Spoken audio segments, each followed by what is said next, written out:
must say. Also, this failed attack on the expansion was also poor, and great job to self-irradiate these science vessels and to move them near those drones, doing also great damage. Now lifting again this position that has come under fire a couple of times. I think that Flash should a little bit leave some forces there to defend. Finally taking down one science vessel, finally. But how great would Defiler with Plague plus one Muta or a couple of Mutas be against these science vessels? This would really be the winning move, or at least a move that would bring Savior a lot much kind of in the game, back in the game, because now he seems to be falling further and further behind. His Defilers get irradiated before they actually even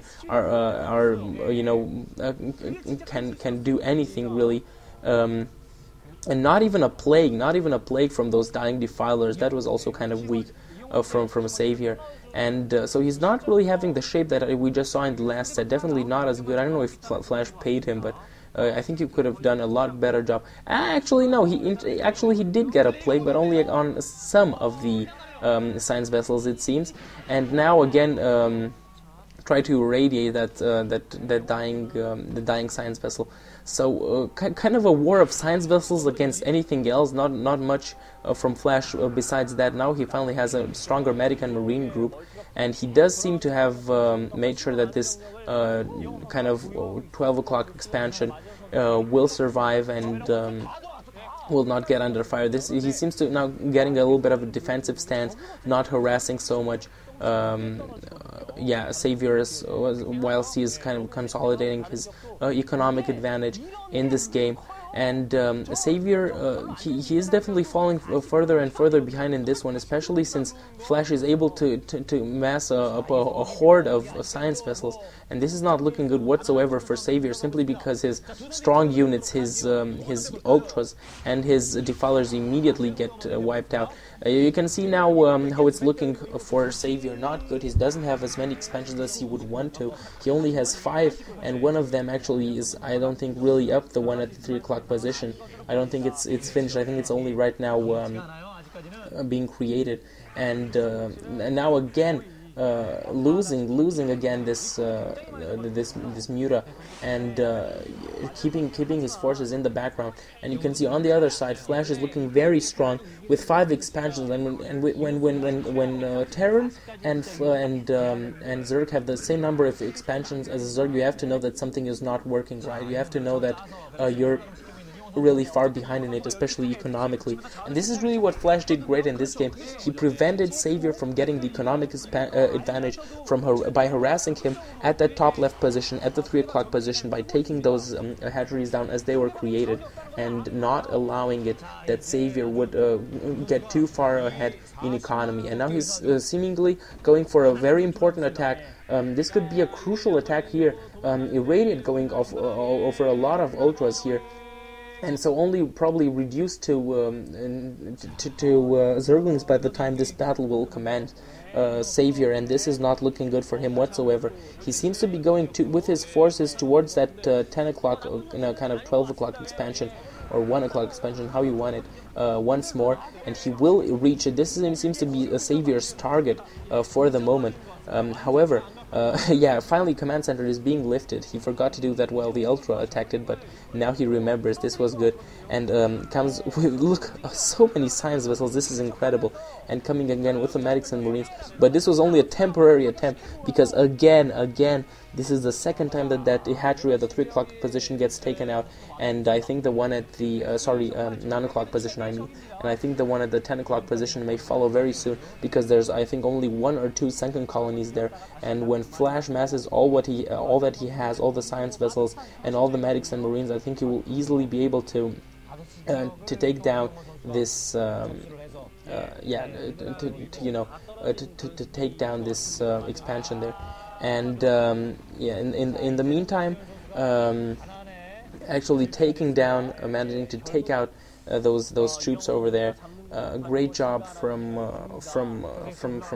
Flash, all over the place. He's looking very, very strong in this game, and on the other hand, Savior really kind of isn't.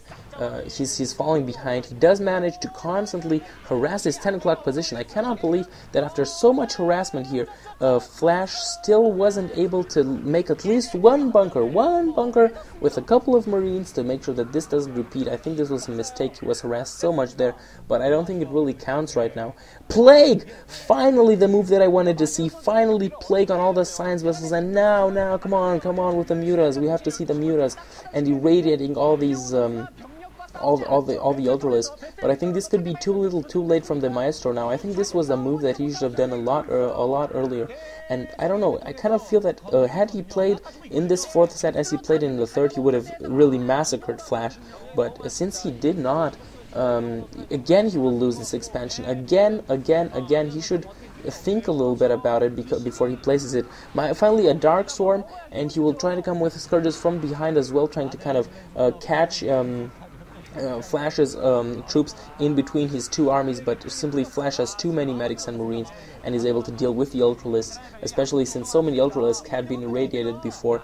It was a really kind of no-win possibility for a Savior in this one. And he's again irradiating the Ultralisk, again irradiating the Defiler.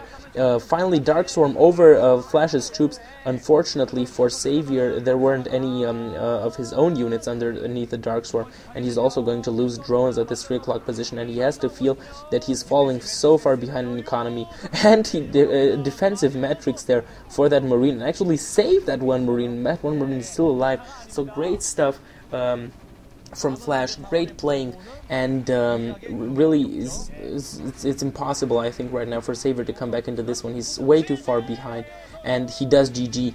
He does realize that economically Flash was too far ahead at this point, and he did do a lot of mistakes. Didn't use the Defilers as well as he did in the third set, didn't use the Scourges as well as he did in the third set, and didn't defend against the Medic and Marine push as well as he did in the third set, and allowed Flash to take down a couple of his expansions, whilst he did not, on the other hand, deal enough damage to Flash.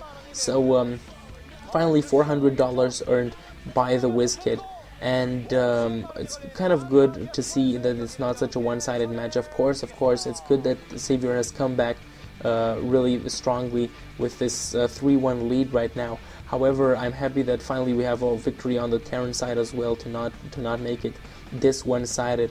And definitely go to se2gg.com. I forgot to mention this in some of my last commentaries. Go to se2gg.com, check it out, and yeah, you can see 5th set $500 on Arcadia. So join me there, and let's see if Savior will be able to once more defeat the Wonder Kid, or if Flash will be able to save a little bit of the Terran pride in this matchup. This was Blade of Fire with another StarCraft English commentary, guys. Thanks for watching. Bye bye.